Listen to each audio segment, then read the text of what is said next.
जैसा कि हमने पिछला लेक्चर में आप लोगों को बताए थे कि पॉलीमर को हम चार तरीके से बांटे थे, जिसमें on the basis of source पढ़े थे, on the basis of structure पढ़े थे, on the basis of polymer at joining पढ़े थे, on the basis of force of attraction पढ़े थे।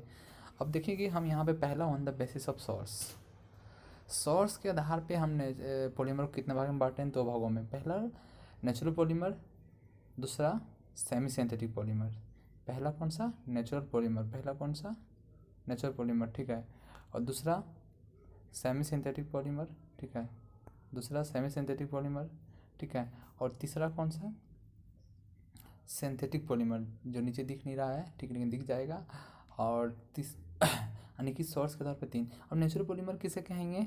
जो पॉलीमर कहाँ से ऑब्टेन करा, मतलब दी पॉलीमर विच ऑब्टेन मतलब प्राप्त करना होता है। कहाँ से प्राप्त करेंगे? Natural resources. नेचुरल रिसोर्सेज मतलब जहाँ से प्राकृतिक रिसोर्स, यानी प्रकृति के द्वारा प्राकृतिक रिसोर्स, ठीक है, स्रोत, जहाँ से प्रकृति के स्रोत से, जहाँ से, यानी प्रकृति का स्रोत कौन कौन सा होता है? लिविंग बॉडी, यानी कि प्लांट, एनिमल, ठीक है, प्लांट, एनिमल एक्सेट्रा, जो भी होता है, जो लिविंग बॉडी है, उससे अगर हम जो चीज़ प्राप्त करते हैं, जो पॉलीमर प्राप्त करते हैं, उसे क्या बोलते हैं? Natural polymer. जैसे प्रोटीन हो गया, सेलुलोज हो गया, स्टार्च हो गया, ठीक है, रेसिन हो गया, रबड़ हो गया, ठीक है। अब हम यहाँ पे देखेंगे सेमी सिंथेटिक पॉलीमर। दूसरा है सेमी सिंथेटिक। ये पॉलीमर तो हम ऑब्टेन करेंगे नेचुरल रिसोर्सेज से, लेकिन इसका क्वालिटी में हम इम्प्रूव करेंगे कुछ केमिकल सब्सटेंस मिलाकर। नहीं, देखो, दी पॉलीमर विच ऑब्टेन मतलब जो प्राप्त किया फ्रॉम नेचुरल रिसोर्सेज, बट इसका इम्प्रूव इन क्वालिटी, इसकी क्वालिटी में इम्प्रूव किया by joining the substance which called semi synthetic. क्या कहेंगे उसको? सेमी सिंथेटिक कहेंगे, ठीक है। उसको हम लोग सेमी सिंथेटिक कहेंगे, ठीक है, सेमी सिंथेटिक पॉलीमर।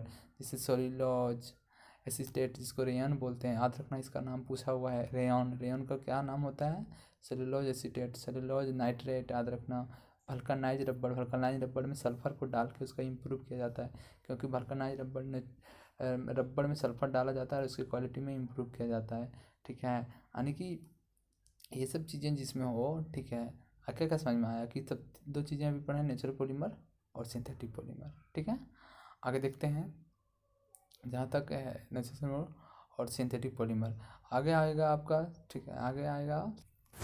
अब यहाँ पे दो पॉलीमर तो हो गया, मतलब नेचुरल और सिंथेटिक, मतलब सेमी सिंथेटिक हुआ। अब यहाँ पे सिंथेटिक पॉलीमर, यानी सिंथेटिक मतलब बनाया हुआ, यानी कि दी मेड मैन ऑर्गेनिक पॉलीमर, यानी वैसा पॉलीमर जो मनुष्य के द्वारा बनाया जाता है, उसे क्या बोलेंगे? Synthetic polymer. जैसे कि पॉलीथीन, हम लोग जो प्लास्टिक यूज करते हैं, पॉलीथीन हो गया, टेफ्लॉन हो गया, टेट्राफ्लोरोइथीन, जो भी ऊपर में हम लोग देखे थे, एक्रिलोनाइट्राइल का भी देखे थे। एक्रिलोनाइट्राइल का मोनोमर क्या होता है? यानी सॉरी, पॉली एक्रिलोनाइट्राइल होगा यहाँ पे, पॉली एक्रिलोनाइट्राइल। फिर नायलॉन 6 होगा, ठीक है, नायलॉन 6 होगा, बुनायस होगा। ये सब क्या है?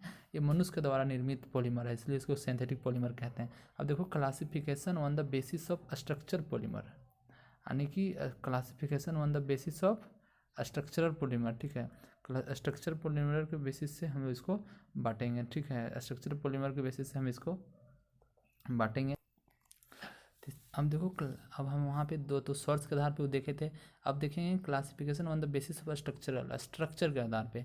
अब देखो, लीनियर पॉलीमर, ब्रांच पॉलीमर, एक क्रॉस लिंक होगा, जो क्रॉस लिंक हो, 3 पॉलीमर वहाँ पे पड़े थे, लीनियर पॉलीमर, ब्रांच पॉलीमर और नीचे क्लॉस पॉलीमर होगा। अब the polymer which consist long straight chain in polymer, ऐसा पॉलीमर जो लंबा चेन ही, ओनली लंबा चेन ही उसमें होगा, ठीक है, ना कि उसमें कोई ब्रांच निकला। ब्रांच हमने बताया था कि जो मेन चेन खरीदते देखते थे नोमेनक्लेचर में, उसमें से जो बच जाता था उसको ब्रांच चेन कहते थे, लेकिन इसमें सिर्फ मेन चेन होगा। जैसे कि नॉर्मल पेंटेन होता है ना, जैसे हो गया इथीन हो गया, उसमें कोई ब्रांच नहीं होता, नहीं होता है, यानी कि नहीं होता है, यानी वही कि the polymer which is consist only long straight chain. कौन सा straight chain? Long straight chain, ठीक है।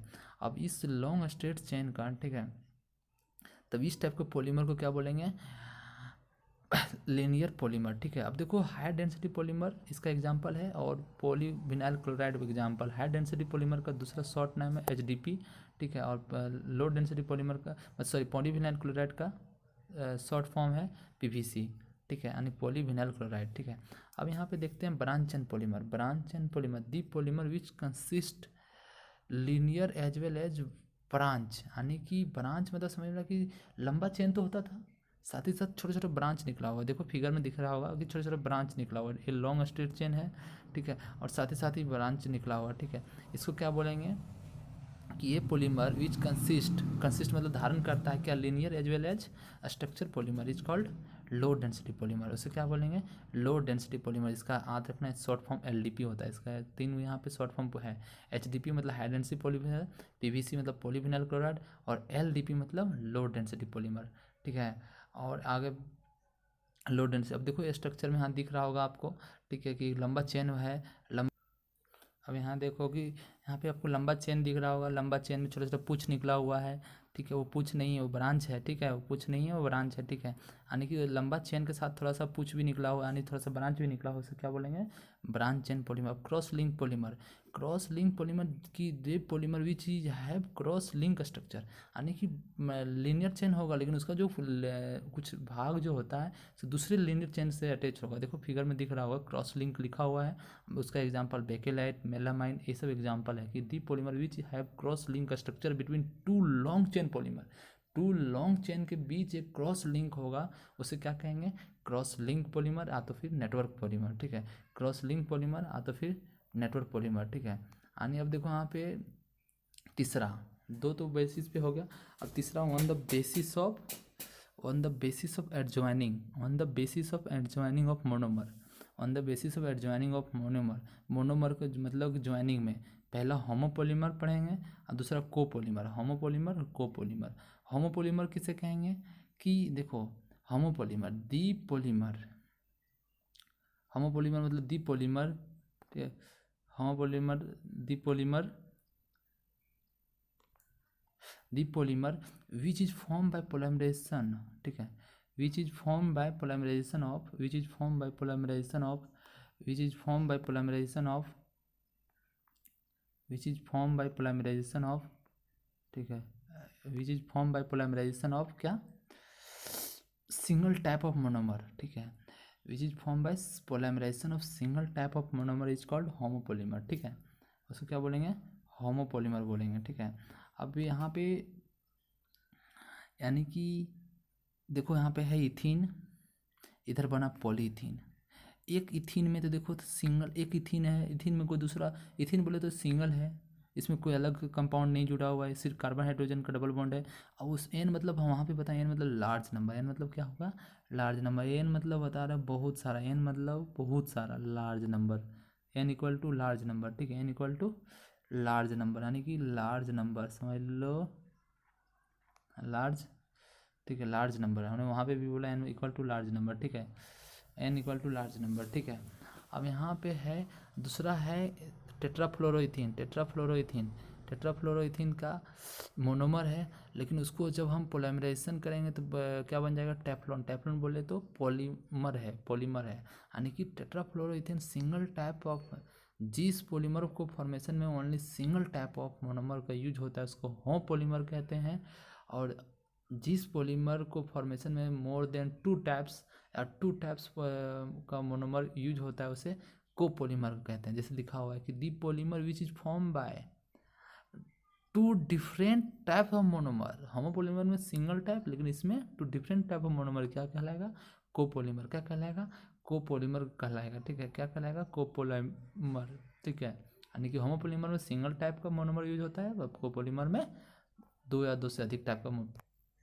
अब हम यहाँ पे देखें कोपोलीमर का एग्जांपल, कोपोलीमर दो टाइप्स का कौन कौन सा यूज होता है, सबसे पहला यूज होता है देखिए कि बुनाएस, बुनाएस एक पॉलीमर है जिसको फॉर्मेशन करने के लिए दो टाइप्स का पॉलीमर, वहाँ पे एक ही टाइप का इथिन, सिर्फ बहुत सारा इथिन लेते थे, लेकिन यहाँ पे बहुत सारा क्या क्या लेना पड़ेगा, एक 1,3-ब्यूटाडाइन लेना पड़ेगा और स्टाइरिन लेना पड़ेगा, 1,3-ब्यूटाडाइन और एक स्टाइरिन लेना पड़ेगा, स्टाइरिन में बेंजीन पे लगाओ C6H5 बेंजीन पे, यानी कि बेंजीन पे CH डबल बॉन्ड CH2 लगा होना चाहिए, ठीक है, स्टाइरिन का स्ट्रक्चर बेंजीन पे CH CH2,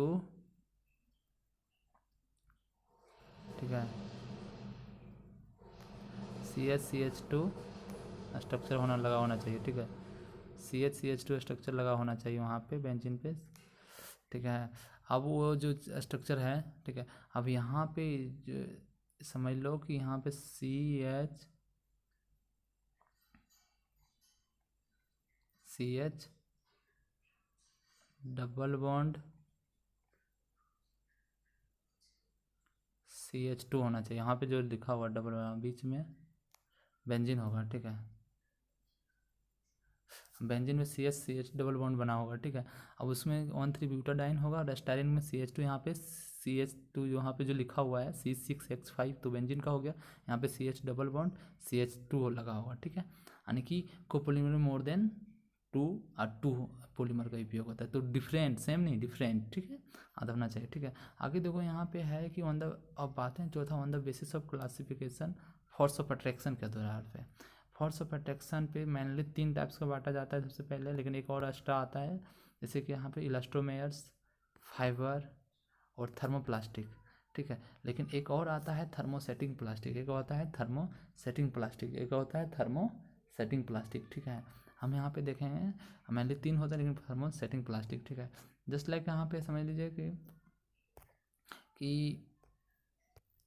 अब यहाँ पे हमने देखा था कि ये फाइबर, ठीक है, यानी कि ये थर्मोसेटिंग। अब और इसमें एक मार्क्स में ही पूछा हुआ है, एक क्वेश्चन एक मार्क्स में पूछा हुआ है कि order of force of attraction in एवं पॉलीमर, ठीक है, यानी कि पूछेगा सबसे ज़्यादा कौन सा इसके पास फोर्स ऑफ अट्रैक्शन होता है, फाइबर के पास, उसके बाद थर्मोसेटिंग मतलब थर्मोप्लास्टिक के पास, उसके बाद थर्मोसेटिंग प्लास्टिक के पास, उसके बाद इलास्टोमेयर के पास, ठीक है। ये एक नंबर में पूछा है, एक मार्क्स में पूछा हुआ है, ठीक है, 1 मार्क्स में ये पूछा हुआ है, ठीक है। इसको याद कर लीजिएगा अच्छे से, ठीक है।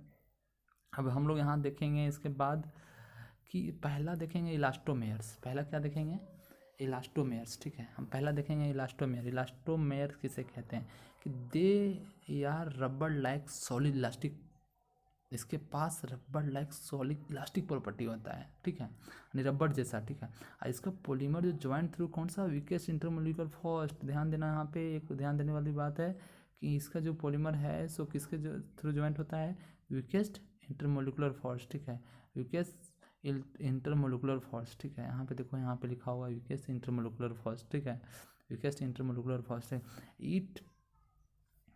अब यहाँ पे देखो, it's have cross link structure, इसके पास कौन सा स्ट्रक्चर है, क्रॉस लिंक स्ट्रक्चर।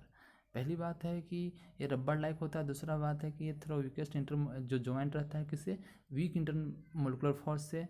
तीसरा जो है कि इसके पास कौन सा स्ट्रक्चर पाया था, क्रॉस लिंक स्ट्रक्चर। अब इसमें हिंदी से लिखा हुआ है कि जिसके वजह से अब जिसको खींचते हैं तो ये अपना ओरिजिनल पोजीशन पे आ जाता है, जिसकी वजह से ये अपना ओरिजिनल पोजीशन पे आ जाता है, ठीक है। ये आप लोग को प्रॉपर्टी ज़्यादातर नीट में पूछता है, जेईई मेंस में पूछता है, लेकिन आप लोग थोड़ा सा 2 लाइन याद रखिएगा कि ये सॉलिड टाइप का स्ट्रक्चर होता है, इलास्टिक सॉलिड टाइप का होता है रबर, और दूसरा बात है कि इसके वीकेस्ट इंटरमोलिकुलर फोर्स पाया जाता है, तीसरा है कि क्रॉस लिंक का स्ट्रक्चर होता है, ठीक है। आप उसमें से एग्जाम्पल आप लोग जरूर याद करिएगा। इलास्टोमेर का एग्जाम्पल है बुनायन और नियोप्रीन, एग्जाम्पल पूछ सकते हैं आप लोग का, ठीक है, बुनायन और नियोप्रीन, ठीक है, जहाँ तक ये तीनों का है, ठीक है। अब देखिए पहला है, दूसरा है फाइबर। फाइबर में पॉलिएस्टर और पॉलीअमाइड, पॉलिएस्टर और पॉलीअमाइड, मेनली पॉलिएस्टर और पॉलीअमाइड में ही फाइबर पाया जाता है। अब यहाँ लिखा है high tensile strength and high modulus of rigidity, आप लोग पढ़े होंगे फ्लूइड मैकेनिक्स में और फिजिक्स के, ठीक है। यानी हाई टेंसाइल मतलब क्या होता है, ठीक है, जिसका मतलब कि खिंचाव तनाव ज़्यादा हो, ठीक है। दूसरी बात है कि मॉडुलस ऑफ इलास्टिसिटी, तो आप लोग वहाँ पे पढ़े कि अंक मॉडुलस, बल्क मॉडुलस जो होता है, लेकिन इसका मॉडुलस जो होता है यानी कि जो भी होगा इसका थोड़ा सा मजबूत होगा, ठीक है। अब इसमें देखो कि it has strong intermolecular force of, इसके पास क्या होगा, स्ट्रॉन्ग इंटरमोलिकुलर फोर्स होगा, just like hydrogen bonding is a strong intermolecular force of attraction. Hydrogen bonding के पास क्या पाया जाता है, strong intermolecular force of attraction. Hydrogen bonding के पास क्या पाया जाता है, strong intermolecular force of attraction, ठीक है। अब यहाँ पे हमने फाइबर देख लिया। फाइबर देखने के बाद था तीसरा था थर्मोप्लास्टिक में कौन आता है, पॉलीथीन। देखो थर्मोप्लास्टिक में ज़्यादातर पॉलीथीन आएगा, पॉलीस्टायरीन आएगा और पॉलीविनाइल क्लोराइड आएगा, ठीक है, यानी पॉलीथीन, पॉलीस्टायरीन और पॉलीविनाइल क्लोराइड, ठीक है, ये पॉलीविनाइल आएगा, ठीक है। अब यहाँ देखो कि दीज आर लीनियर या स्लाइटली लॉन्ग चेन मॉलिक्यूल, यानी या तो फिर लीनियर हो सकता है तो फिर लंबा लॉन्ग चेन मॉलिक्यूल हो सकता है, लॉन्ग चेन हो सकता है, ठीक है। और ये जल्दी ही गर्म हो सॉफ्ट हो जाता है जब हीट करते हैं, और जल्दी ही हार्ड का हो जाता है जब इसको गर्म मतलब ठंडा करते हैं। जल्दी ही सॉफ्ट हो जाएगा, गर्म करने में जल्दी ही सॉफ्ट हो जाएगा, और हार्ड कर मतलब ठंडा करने में जल्दी ही गर्म हो जाएगा। इसके पास it possesses intermediate force of attraction between elastomer and fibre, यानी कि इसके पास जो फोर्स ऑफ अट्रैक्शन देखा होगा वहाँ फाइबर और इलास्टोमेर के बीच में रहता है, ठीक है। इसका फोर्स ऑफ अट्रैक्शन यानी कि इलास्टोमेर से ज़्यादा और फाइबर से कम होगा, ठीक है। अब देखो इसका एग्जांपल पॉलीथीन, पॉलीस्टाइरिन, पॉलीविनाइल्स, ठीक है। अब इसका एग्जांपल पॉलीथीन, पॉलीस्टाइरिन और पॉलीविनाइल्स, ठीक है। अब यहाँ आगे है अगला बच्चा आपका, आगे अगला बच्चा आपका, ठीक है। जहाँ तक अगला आपका बच्चा क्या बोलते हैं, थर्मोसेटिंग अब हम लोग देखें चौथा नंबर पे थर्मोसेटिंग प्लास्टिक, ठीक है। थर्मोसेटिंग में कौन सा पॉलीमर आएगा, थर्मोसेटिंग पॉलीमर की ये है आपका सबसे पहले ये जो है, ठीक है, हमें देखना पड़ेगा। ये है देखो सबसे पहले कि थर्मोसेटिंग में है कि the polymer which are cross link and heavily branch molecule, cross link होगा ना हैवली ब्रांच मोलिकुल होगा, क्रॉस लिंक और हैवली ब्रांच मोलिकुल होगा। व्हेन यानी कि क्रॉस लिंक भी होगा और heavily branch, when it is heated, जब इसको हीट करते हैं इसका क्रॉस लिंक ख़त्म हो जाता है और ये दोबारा फिर से काम करने लायक नहीं रहता है, ठीक है। इसको थर्मोसेटिंग प्लास्टिक, लेकिन थर्मोस प्लास्टिक में था कि एक बार हीट करेंगे तो सॉफ्ट हो जाएगा, कूल करेंगे तो ठंडा, लेकिन इसको एक बार हीट कर देंगे तो फिर इसका मॉडुलस खत्म हो जाता है। This can not be reuse, इसको दोबारा रीयूज नहीं कर सकते, नहीं उसको यूज कर सकते हैं, जैसे बकेलाइट, यूरिया फॉर्मल्डिहाइड रेजिन, ठीक है, यूरिया फॉर्मल्डिहाइड रेजिन ये है, ठीक है। अब देखो अब हम यहाँ पे देखेंगे, ये हो गया आपका इलास्टोमेर, चारों बेसिस पे बांट दिए। अब हमको यहाँ पे अब इसके अलावा हमको अब अच्छे तरीके से देखना है कि बेस्ड ऑन ग्रोथ, फिर उसमें देखेंगे पोलीमराइजेशन देखेंगे, छोटे छोटे चीज़ें देखेंगे, और ठीक है उसमें और छोटे छोटे पार्ट हमको देखना है, ठीक है। और यहाँ पे जितना भी चीज़ें हैं जस्ट लाइक यहाँ पे समझ लो कि जितना चीज़ें पढ़ें, जैसे कौन इलास्टोमर्स पढ़ें, क्या बोलते हैं इसको, थर्मोसेटिंग प्लास्टिक पढ़ेंगे, थर्मोप्लास्टिक पढ़ें, फाइबर पढ़ें, ठीक है। अब जितने चीज़ें यहाँ पे मेरा बच्चा है, ठीक है, जितने भी चीज़ें ये बच्चा है यहाँ पे, ठीक है, वो सबको हम यहाँ पे देखा जाएगा, ठीक है, जहाँ तक, ठीक है। अब हम यहाँ से इसको